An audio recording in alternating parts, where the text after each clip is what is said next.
La derecha ha encontrado un filón, reforzado además por las empresas de seguridad y el alarmismo de los medios: el miedo a la ocupación. Si nos fijamos bien, veremos que mezclan verdades y mentiras para fabricar un bulo rentable.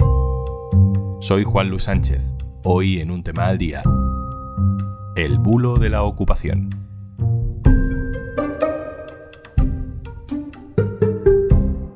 Una cosa antes de empezar.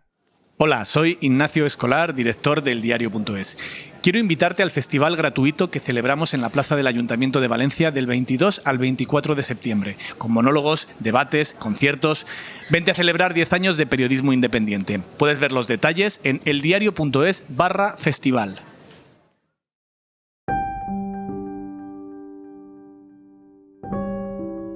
Volvimos de vacaciones y, sorpresa, no nos habían ocupado la casa. Polvo había, telas de araña también, pero ocupas no.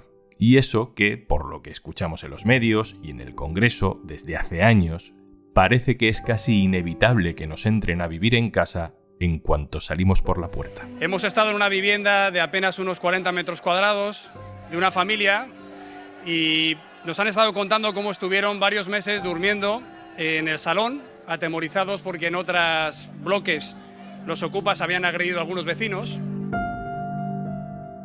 Personas que han tenido que estar toda su vida trabajando, dejándose la piel para comprar ese pequeño piso, que luego tuvieron a lo mejor la suerte de poder, a base de esfuerzo, comprar otro. Resulta que tienen que aceptar que unos sinvergüenzas, por cierto, profesionalizados en la ocupación y que además tienen detrás asociaciones como la famosa de Colau del Stop de Saudio.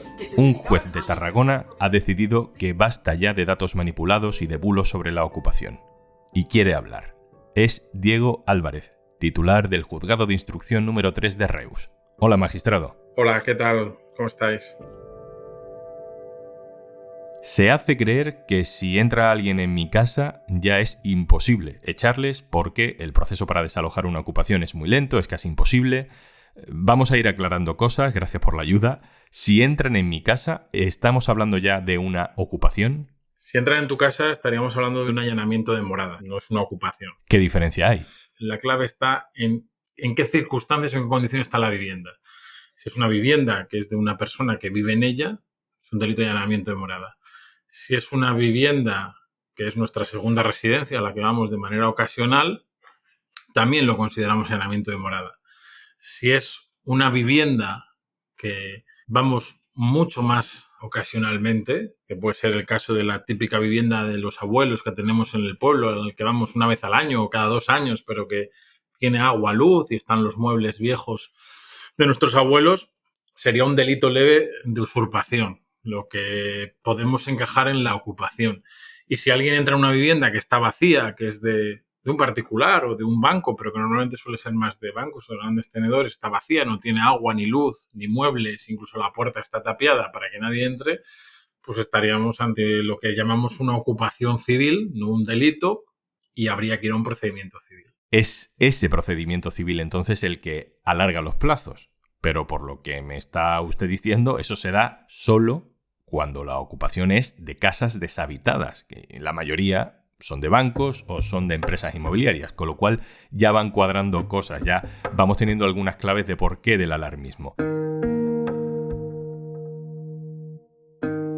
Si yo me voy de vacaciones, perdón por insistir, y alguien se mete en mi casa a intentar vivir en ella, digamos que podemos decir que nos han ocupado la casa, pero técnicamente no es una ocupación, sino un allanamiento de morada. Eso es lo que estoy entendiendo. Por tanto, a partir de ese allanamiento de morada, ¿qué ocurre? Cuando se produce un allanamiento estamos ante un delito que tiene una pena de prisión elevada, por lo tanto hay que llamar a la policía y la policía actúa cuando tiene claro que se trata de un delito de allanamiento, es decir, cuando nosotros, propietarios, inquilinos, en definitiva víctimas del delito de allanamiento, acreditamos suficientemente que es nuestra casa, la policía tiene la obligación de detener a esas personas que están allanando nuestra vivienda.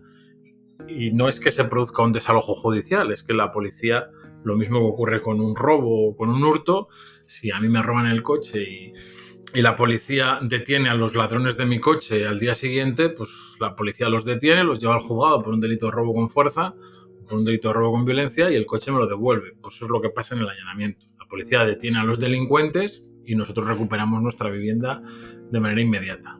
¿Quienes ocupan una casa adquieren automáticamente algún tipo de derecho sobre esa casa a la que entran a vivir? Si ocupas una casa de manera delictiva, no adquieres ningún derecho. Tú no puedes obtener derechos cuando el origen de esa ocupación es delictiva. Es decir, yo no puedo entrar en tu casa, pasado el tiempo, porque pague la comunidad el agua o la luz, tenga más derecho que tú a estar en esa vivienda.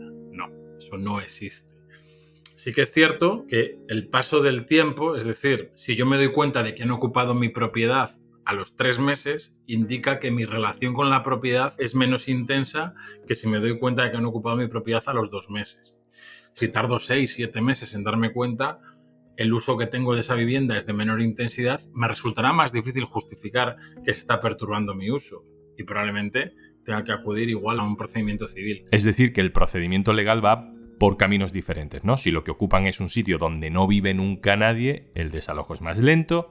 Si lo que ocupan es nuestra casa, hay un daño mucho más grave y entonces la acción judicial es casi inmediata. No sé si, magistrado, esto cuadra mucho con los anuncios que escuchamos cada día de las empresas de alarmas que, bueno, casi que nos da miedo ir al supermercado. No, es absurdo. O sea, pensar que alguien va a quedarse en una casa a vivir en ella aprovechando que estás de vacaciones o que has salido durante unos días o unas horas es absurdo. Si analizamos desde un punto de vista de la lógica criminal, el delincuente cuando comete un delito lo hace porque cree que va a tener éxito. Pero si yo me meto en una casa en la que vive alguien a vivir y cometo un delito de allanamiento de morada, me estoy exponiendo a que me detengan. La policía va a llegar a esa casa y cuando compruebe que no es mi casa y que es de otra persona, me va a detener porque he cometido un allanamiento de morada. Por lo tanto, va a ser muy fácil que me detengan. Estoy muy expuesto. La lógica criminal del delito de allanamiento de morada es absurda.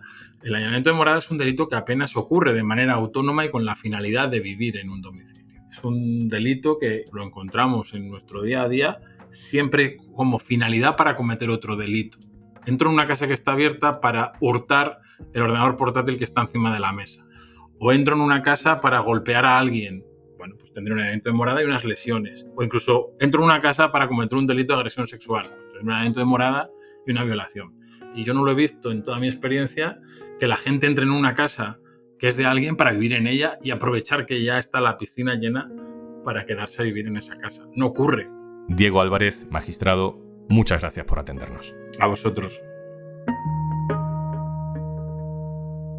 Saludo brevemente a Elena Herrera, periodista especializada en tribunales en eldiario.es, que nos ha puesto sobre la pista de este tema. Hola, Elena. Hola. Déjame que te pregunte solo una cosa. Datos. ¿Qué nos dicen las cifras oficiales sobre lo que la derecha y los intereses comerciales en juego llaman que se te metan en casa? En los casos de allanamiento de morada, es decir, la entrada a una primera o segunda vivienda, lo que nos dicen los datos es que es un fenómeno con poca relevancia. En 2019, que es el último año antes de la pandemia y el que se puede tener en cuenta a efectos estadísticos, hubo en toda España únicamente 238 condenas por este delito. Además, hay que tener en cuenta que no todas esas condenas tienen por qué haber privado a alguien de la posesión de una vivienda, porque el allanamiento de morada es cualquier intromisión ilícita, digamos, en un hogar y se produce en ocasiones en conflictos de pareja, por ejemplo, o de familia.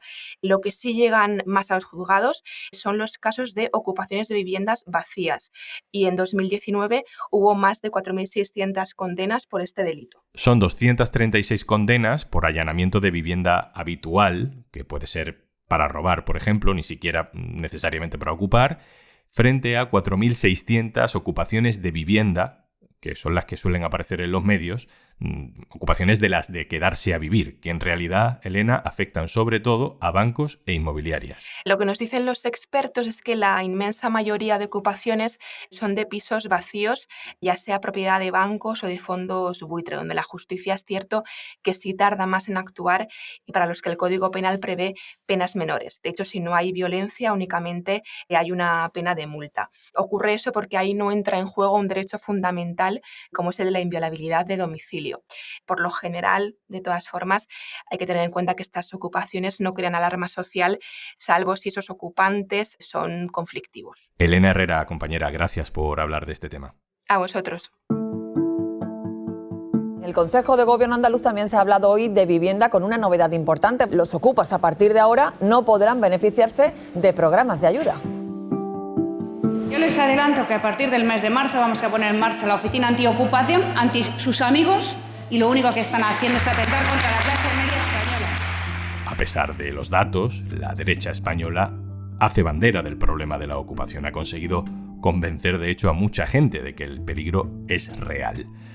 Vamos con un último punto de vista. Aitor Ribeiro sigue a diario los discursos del PP. Hola, Aitor. ¿Qué tal, Juanlu? ¿Cómo estás? Pregunta rápida para terminar. ¿Por qué la derecha insiste tanto en este tema sabiendo, porque lo sabe, que exagera? Porque a través de esto se ponen en duda, por ejemplo, las políticas de integración de las personas migrantes, que suelen ser señaladas. Se estigmatiza también a los colectivos más vulnerables, porque evidentemente quien ocupa una vivienda para vivir suelen estar en circunstancias de vulnerabilidad económica, social, etcétera, ¿no? Y se construyen mensajes en contra de las ayudas sociales.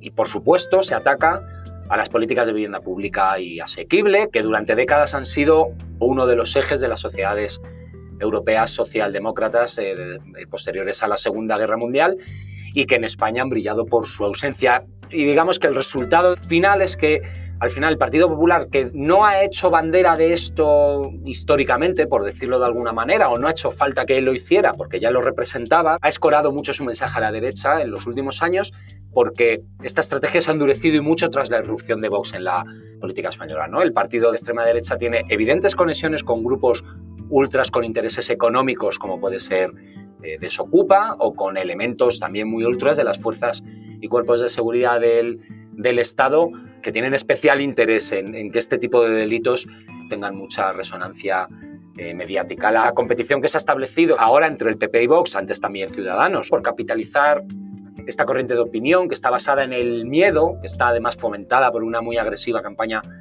publicitaria y mediática, ha llevado al PP de Feijóo a superar en dureza incluso al de Pablo Casado. Y pongo un solo ejemplo. Pablo Casado pedía en 2020 cambiar la ley para expulsar en menos de 48 horas a cualquier persona que ocupara cualquier inmueble en cualquier circunstancia, digo por resumirlo, porque no tenía en cuenta ni primera ni segunda, ni si era de un banco, ni si vivía gente o no, etcétera.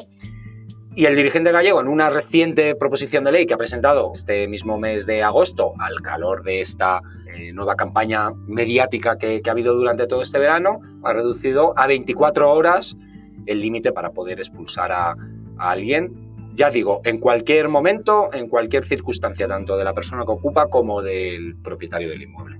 Aitor Ribeiro, gracias. Muchísimas gracias y un saludo. Y antes de marcharnos... 1, 2, 3, 4, 5, 6, 7... Así hasta 60. Disfruta de todos nuestros podcasts y audiolibros en podimo.es/aldía. 60 días gratis para que disfrutes de todos nuestros podcasts y audiolibros si te registras en www.podimo.es/aldía. 60 días gratis. Regístrate en podimo.es/aldía. Esto es Un Tema al Día, el podcast del diario.es. Te puedes suscribir también a nuestro boletín. Encontrarás el enlace en la descripción de este episodio. Este podcast lo producen Carmen Ibáñez, Marcos García Santonja e Izaskun Pérez. El montaje es de Pedro Nogales. Yo soy Juanlu Sánchez. Mañana, otro tema.